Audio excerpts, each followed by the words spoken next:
je m'appelle Anne Berger, je parlerai peut-être tout à l'heure, mais le texte que je vais vous lire ici, Vie nue, est un texte de mon amie Hélène Merlin-Cajman, qui devait être présente ce soir, qui a eu un empêchement de dernière minute et qui m'a demandé de le lire. Voilà. Hélène Merlin-Cajman, essayiste, écrivaine et professeure de littérature française à Paris 3. Non, la vie nue, ce n'est pas un slogan. La ZAD de Notre-Dame-des-Landes n'est pas un camp de naturistes. Bien sûr, certains y marchent pieds nus, et lors de l'opération César, en novembre 2012, des jeunes se sont dénudés devant les forces de l'ordre. Mais la plupart de ceux que vous croisez sur la ZAD communiquent avec leur téléphone portable, circulent en voiture ou en vélo, s'habillent chaudement, construisent des cabanes, cultivent des jardins potagers, font leur propre pain et produisent leur propre électricité, s'entraident et se soignent le plus possible en autarcie, se réunissent pour des décisions communes et parlent, ont une passion de la parole, dénouent les conflits en parlant beaucoup, en prenant beaucoup de temps pour parler, aiment les apprentissages pratiques et les livres politiques. La précision et la radicalité de leur engagement, au-delà de leurs différences, sont incompatibles avec le genre de naïveté qui ferait croire que l'homme peut retourner en arrière et retrouver une animalité primitive dont la société en général et le capitalisme en particulier l'aurait privé. Non, ce n'est pas de cela qu'il s'agit.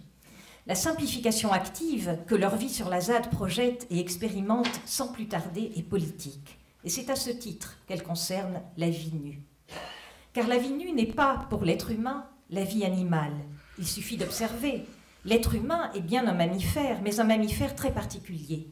Il ne naît pas nu exactement comme les autres. Il naît totalement démuni, sans fourrure, sans crocs, sans griffes, sans instinct pour se guider, dans un état d'enfance qui s'étire en longueur et le rend longtemps dépendant, destiné à imiter et à apprendre à marcher, à parler, à s'habiller, à prendre d'innombrables gestes et prendre d'innombrables habitudes qui peu à peu le rendront autonome, c'est-à-dire apte à s'orienter seul dans le maquis des institutions, des coutumes, des normes et des techniques de son temps et de sa société, condamné à la docilité, ou au contraire voué à se révolter, porté à une cruauté ou au contraire à une empathie inconnue des bêtes sauvages, capable d'exercer des formes de domination atroces sur ses congénères, ou au contraire capable de risquer sa vie en faveur de ses semblables en détresse.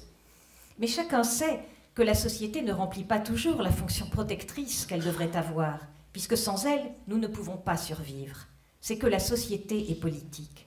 Elle distribue des parts, organise des configurations de pouvoirs et d'intérêts, agence des dispositifs dans lesquels sont prises nos vies pour le meilleur et pour le pire. En retour, ce meilleur et ce pire, ces pouvoirs et ces intérêts, nous regardent. C'est notre affaire éthique, c'est notre affaire politique. C'est là que le concept de vie nue se révèle utile pour comprendre la politique de la ZAD. Si la vie nue n'est pas la vie animale, l'état de nature, qu'est-elle donc alors? La vie nue, c'est une vie qui n'est plus vraiment traitée comme une vie humaine, mais comme une vie animale. Soit qu'elle soit immédiatement tuable, sans autre forme de procès comme la victime d'un génocide, soit qu'elle constitue une fonction physiquement nécessaire à la vie d'autres hommes, mais frappée comme telle d'indignité, comme la vie des femmes et des esclaves dans la démocratie athénienne, où seuls les hommes libres étaient des citoyens, soit enfin qu'elle soit un simple paramètre économico-politique, la santé par exemple, devenue un enjeu crucial des politiques occidentales et une cible pour l'industrie agroalimentaire ou pharmaceutique, ou encore nos désirs, qui ne sont plus cultivés par des récits oraux, de la littérature ou de l'art, par l'éducation scolaire ou familiale, mais dès l'enfance, investis massivement par la publicité, pour nous conduire à une surconsommation n'ayant pas d'autre fin que le profit de quelques multinationales.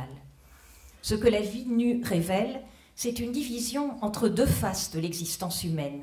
L'une, appelons-la notre dignité, qui devrait nous faire tous participer à égalité aux faits sociaux et aux biens qui en résultent pour chacun. L'autre, notre faiblesse biologique, qui nous met à la merci du pouvoir, dès lors que ce pouvoir nous est réduit sans reste et sans défense. Un souverain invisible, il habite les bourses de New York, Londres, Paris, Tokyo, capte mes besoins et mes peurs, mes désirs et mes fantasmes, me gave de films surexcitants, s'empare de façon saccageuse des forêts, des mers, des rivières, des sols et des sous-sols, des graines même, me fournit en biens qui me rendent d'autres biens nécessaires, m'enserrant dans un réseau de technicité parasite qui inhibe en moi ma puissance d'expérience et d'invention.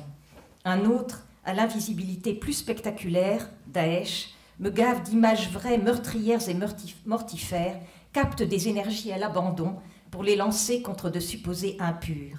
tout un chacun, n'importe où, n'importe quand, vie nue contre vie nue, guerre civile d'un nouveau genre. Or, sur la ZAD, des êtres humains occupent un bocage miraculeusement préservé, soustrait à son devenir banlieue. Je vais couper le texte, je suis désolée de mon ami, je finis par ceci.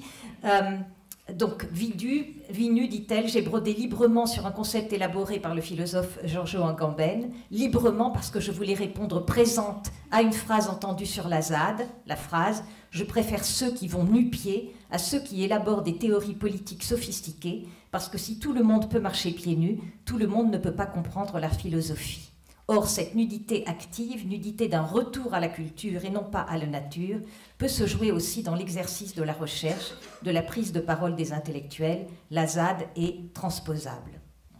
Merci beaucoup.